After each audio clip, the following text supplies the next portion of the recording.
Where to start with NLP techniques? I know, there are so many techniques, so many books, new books every year. It is overwhelming. And actually there is no shortcut. You will just suffer for the rest of your life and be in pain. Or more seriously, you could watch this video and learn what you can do if you are lost with where to start and what techniques are really relevant right now if you start from scratch, or if you just have vague understanding but don't really have experience yet. Where to start? First of all, start with yourself. Before thinking about how can I use that technique on that client or that person to make him or her change, well, the best way, it's not an obligation, but the best way I think is to start with yourself, because a technique you have been using on yourself, you will be able to relate when the person will go through the change himself. You will be able to relate with, oh, I've been there too, so I know what he's experiencing right now. And you will be able to pinpoint, like if you notice when you have done it, you had some visual blur, like visual confusion of images going together. You can then help your client by saying, and if you notice any confusion inside your mind, that's normal, it's going to end in 5 seconds, because you will have been through it yourself. So always start with yourself. And the best way I would say is to, how can you reframe your own personal insecurities and how can you develop your own self-confidence by yourself? So when you do that, you will progress way faster with NLP because you will have been experiencing what you talk about. So many teachers in school and college talk about something they have never experienced. How many teachers in the university in finances have actually invested millions of dollars of their own money? Nobody, or close to nobody. So when you have been experiencing that yourself, it will be easier and you will be a better hypnotist or coach if you use NLP as a career. Now in terms of actual techniques, because there I just mentioned some principle, now actual techniques, you could, for example, with this work on yourself first, use some hypnotic language. If you don't know any, you have a complete tutorial in the description at the first link that you can download to have tons and tons of examples of how to craft a good hypnotic script, a good hypnotic language, good language patterns. And you can, for example, record yourself reciting hypnotic language patterns you have been writing down yourself for personal change, those kind of language like, and as you enter that space in your mind, you will start to notice new things you hadn't considered before to change that problem that has been bothering you for years. And now you see appearing a resource, and as you hear my voice penetrating your thoughts, you can start to let appear your creative mind to have this imagination, blah, blah, blah.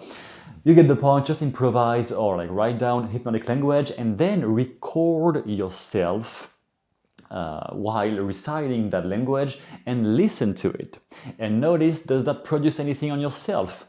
So it is like it will be like a guided meditation or self-hypnosis, but with your own voice. First of all, it will train you to be convincing when you are doing that, and not do it like, and so now you are getting into a space in your mind, and because of that you are getting to experience a change, and because of that. No, you need to have some tonality when you get into this hypnotic language stuff. At the very least, you want to be mysterious.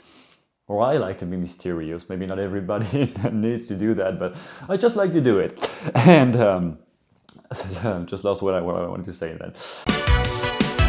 And so you listen to that and you notice what kind of effect does that produce on you. Does it produce something or nothing? If it produces nothing, there is something wrong either with your tonality, with your conviction when saying it, or with the actual words you have chosen when doing it. Experience it on yourself. Attempt to do it on yourself first. It is the first point. And nobody is watching. You can do that by yourself during your empty hours. It's really complete free experimentation. Once you have been through that, it will be incredibly easier to do it on other people because you will have been experiencing it yourself. And then the second thing, from all the overwhelm of NLP techniques out there, once you have some bits of self-confidence built up, you have understood how to increase your self-confidence. Maybe it is not mastered yet, but at least you have understood, oh, I can do this to improve my self-esteem or whatever. Once you have some understanding of this, the second step, I would say, is to develop your rapport skills, which is probably mentioned everywhere, but I didn't see that many coaches or therapists who really had understood what rapport means, and that no, it is not just doing exactly the same body posture and body movement as the person in front of you. This whole body language mirroring, to me, it is a byproduct of real rapport. If you watch great friends or lovers, I mean a husband and his wife, when they're really in love, I know they are not all the time really in love, but for those who are really in love and really affectionate, you can notice this whole mirroring happens naturally. Of body language. It happens naturally because this is just a byproduct of a real rapport. So instead of doing like all those monkeys who just try, I mean, those people who just try to constantly do exactly the same facial expression, the same body posture to try to mirror the person in front of them, and it's completely unnatural. Instead of doing that, get deeper into the kind of talk you would really have if you're talking to your best friend. And I'm not necessarily saying of opening yourself, opening all of your personal stuff yourself, because if you're in a therapy session or in coaching, obviously there still needs to be some distance and you want to avoid putting all your personal story on the person. However, you want to open yourself enough so that the person, him, will be able to consider that he's being treated like this, like your best friend, and that he can open that much. So it is more the whole rapport thing to me is not, I wouldn't have really any specific gesture to make with your body language to create that mirroring.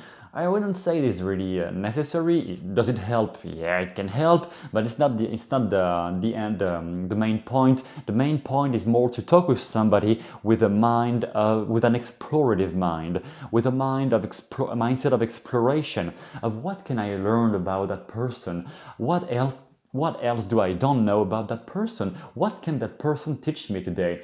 This explorative mind, you start from the presupposition, I know nothing. This is how I start with that when I have a client in therapy. I start with, I know nothing in my head. I know nothing. I need to learn. I need to understand who that person is. This mindset is what creates rapport, much more than using the same words, the same body language. This is just a byproduct of what will happen later. And some example of questions you may ask once you are into this mindset, this explorative mindset, where you really want to figure out who is the person in front of you, and that will create a link between the two of you that will make all your embedded commands, hypnotic suggestions work much better, because there won't be any shield of coldness between the two of you anymore.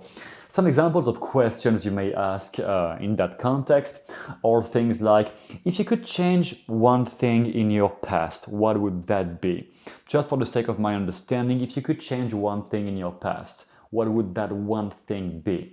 Asking something like this will help the person to open up a bit more. If there is some defense, okay, back up a little bit, go back to some lighter questions, less emotionally draining maybe, and as soon as possible go back to that kind of very, very deep questioning, because you want to figure out what is the deepest possible thing at the core of that person's mind.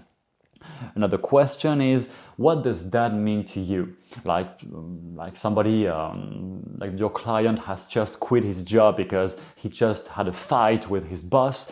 Instead of saying, was it right, was it wrong? Just say, what does that mean to you? Or what does that mean to you as a person? What does that behavior say about yourself? What do you think does that say about yourself? Not what your colleagues said, not what your parents said, not what your boyfriend, girlfriend said. You. What do you think does that behavior say about yourself as a person? And that way you will help the person to get back in touch with what he deeply wants, not what his parents, colleagues, brothers, sisters told him he should do or he should think, but what does he think he should do? What does he think he needs to do in his own life? Those questions help people to reconnect with what they really have inside that has been maybe shut down because of years of trauma, or we never know what happened, but it will help them to reconnect with themselves. Another one is, what experiences have been shaping you as a person? When you ask that, obviously there can be a whole wealth of information on what has been shaping you as an individual. However, when you ask that during a coaching session with somebody you want to help, the first thing that comes up is usually a big revelation. It's usually a big clue, a big insight into what is what is really the problem right now. Because the first thing that will come up in his mind, in your client, will probably be something that his unconscious mind has just sorted out, because his unconscious mind just took the opportunity of answering that question to mention the thing that is really painful, or some version of some related event that is really linked with the most painful thing right now that they are trying to solve. And the last one, for example, is that I wrote here is, what do you want to do before you die? This is not like, you don't necessarily need to ask that question specifically, but I want you to understand the mindset behind it. To ask questions like that, you need to be in a headspace yourself of exploration, of I want to learn more about that person. I don't know what is best. I don't know if that person needs some past life regression or some hypnotic healing or whatever. I know nothing about that. What I want to understand is, who is that person and what is the main thing? What are all the things hidden inside his mind and inside his life? And you really develop a secure space for the person to open up more and more, so that he will be blocking less and less his own emotions or his own trauma or his own insecurities, and he will develop this ability with you to open more and to let you understand, let you know what is really the problem. Because 99% of the time, when somebody comes to you for a therapy session, the first thing they are mentioning has nothing to do with the real problem. But they have been so trained to bury all their emotions deep inside and to block what they feel, that it's very difficult for people to even just understand what it's about, understand why they suffer, why they feel in pain. So developing that kind of very deep rapport with your client will help him or her to open up much more and to be more sincere himself with his own fears, insecurities, emotions, and from there you can go to the source of the problem. And once you are at the source of the problem, then you can use some personal change techniques, some anchoring, some age regression under hypnosis, whatever you want to do, visualizations, some modalities. It will be much more helpful once you have touched the core of the problem instead of working on the surface.